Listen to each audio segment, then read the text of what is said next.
Hello বন্ধুরা, আসসালামু আলাইকুম। নতুন আরেকটা টিউটোরিয়ালে আপনাদের সবাইকে স্বাগতম। একটা কোয়েশ্চেন করি প্রথমেই। প্রথমে আপনার লাইফ নাকি টাকা? আপনারা অবশ্যই বলবেন ফার্স্ট লাইফ। এবং একটা পাগলও বলবে যে আগে প্রথমে নিজের জীবন, এরপরে টাকা। আপনি যদি বেঁচেই না থাকেন, টাকা দিয়ে কি করবেন? এবং আপনি যদি বেঁচে থাকেন, টাকা আপনি ইনকাম করতে পারবেন। এখন না হয় পরে, আগে অথবা দেরিতে টাকা ইনকাম করতে পারবেন। টাকা তৈরি করে মানুষ। মানুষ কিন্তু টাকা তৈরি করে। টাকা মানুষকে তৈরি করে না। বর্তমানে আমরা নতুন প্রজন্ম অনেক ডিপ্রেশনের মধ্যে আছি। বিশেষ করে আমরা স্টাডি শেষ করে when try to move for job, we searching so much tired for job. And the last end of the day, we take wrong decision. Almost time and also sometime. কারণ হলো so much unemployer. প্রচুর বেকার হয়ে যাচ্ছে প্রত্যেক বছর। So এই বিশাল জনসংখ্যা, আমাদের দেশ বিশাল ঘনবসতিপূর্ণ এবং নানান যুদ্ধ বিধ্বস্ত আমাদের পার্শ্ববর্তী দেশের বিভিন্ন হিন্দু মুসলিম দাঙ্গার কারণে, বা এই যেমন মিয়ানমার, এরপরে মাঝে মধ্যে ইন্ডিয়াতে, এই পার্শ্ববর্তী দেশ থেকে প্রচুর মানুষ আমাদের বাংলাদেশে প্রবেশ করছে। তো এই কারণে কিন্তু আমাদের দেশে বেকারত্বের হারটা আরো বেড়ে যাচ্ছে। তো সেই ক্ষেত্রে আমরা আমাদের বিভিন্ন প্রকারের আমাদের যে বেকারত্ব আছে সেটা সলভ করার জন্য আমরা ট্রাই করে যাচ্ছি প্রতিনিয়ত, সামাজিক, রাজনৈতিক বা রাষ্ট্রীয়গতভাবে আমরা চেষ্টা করছি। তো এই ক্ষেত্রে আমরা দেখা যাচ্ছে অনেক ডিপ্রেশনের মধ্যে পড়ে গিয়ে আমরা রং ডিসিশন বা আমরা একটা ভুল পদক্ষেপ নিয়ে ফেলছি। সেটা হলো আমরা দেশ ত্যাগ করছি লিগ্যাল অ্যান্ড ইলিগ্যাল। তো লিগ্যাল পথে যারা আসছেন ওয়েলকাম, এখানে আমি কোনো কোশ্চেন করব না। কিন্তু যারা ইলিগ্যাল ভাবে আসছেন, দেশ ত্যাগ করছেন, আমি তাদের জন্য বা তাদের ক্ষেত্রে আমি কথাটা বলবো বা তাদেরকে নিয়েই আমি টপিকসটা শুরু করব। তো এই একটা ব্যক্তি বা একটা স্টুডেন্ট যখন পড়াশোনা শেষ করে,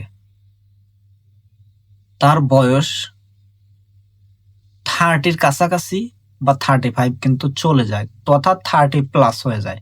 এবং দ্যাটস টাইম প্রত্যেকটা ব্যক্তি, প্রত্যেকটা পার্সনস আর adult, he she know everything what's good for future and what's the bad for future.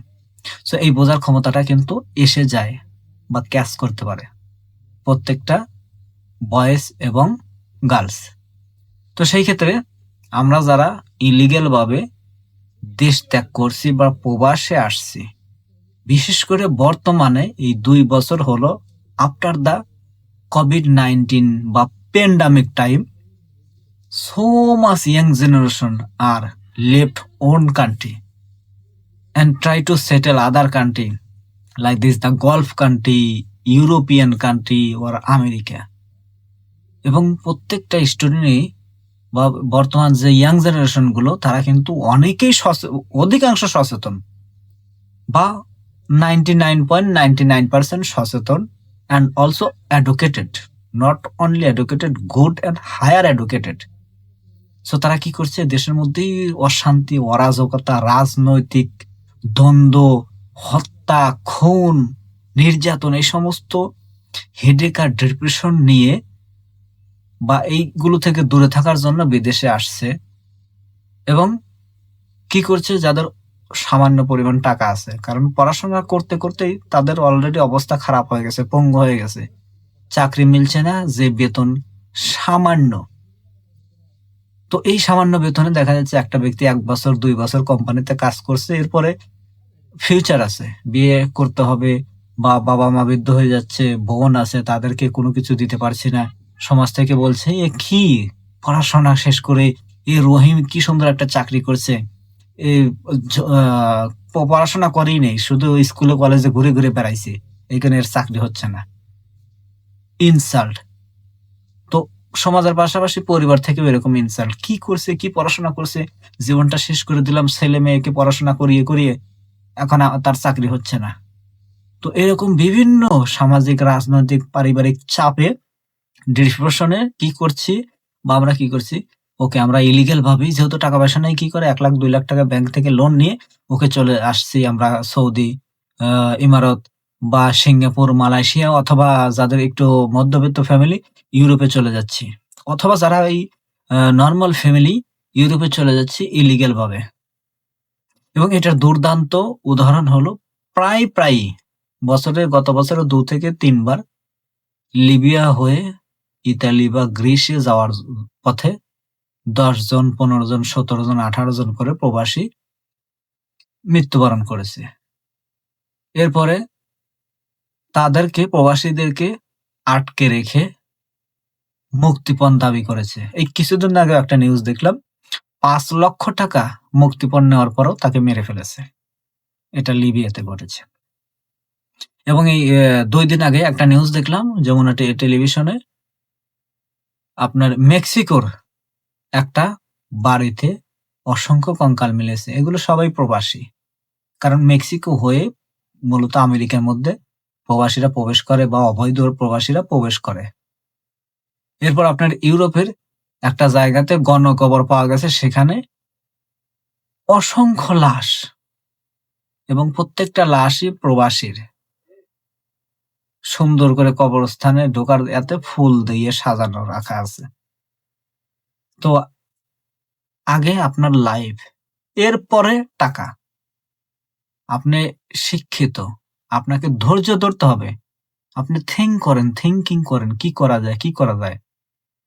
প্রয়োজনে ঝালমুড়ি বিক্রি করেন, ফুটপাতে কোনো কিছু নিয়ে বসে পড়েন। দেখেন আমাদের বাংলাদেশে যারা অশিক্ষিত, ছাই যেটাতে আমরা দাঁত মাজুন বা দাঁতের মাজুন বলি, আমরা ছাই বলে থাকি। আপনার যেটা আপনার রান্না করার পর অবশিষ্ট থাকে গাছ বা যেকোনো কিছুর টুকরো, ওটা ছাই হয়ে যায়। ওটা কিন্তু হকাররা বাজারে বিক্রি করে। তো ছাই যদি বিক্রি করে মানুষ উপার্জন করতে পারে, আপনি শিক্ষিত হয়ে কি দরকার আপনার অবৈধভাবে আপনার প্রবাসে আসা এবং নিজের জীবনটা আপনি শেষ করে দিচ্ছেন? কেন? একটা অশিক্ষিত ব্যক্তি যদি একটা মাইক নিয়ে ছাই বিক্রি করে খেতে পারে, টাকা ইনকাম করতে পারে, তার পুরো ফ্যামিলিকে চালাতে পারে, আপনি আমি কেন পারব না?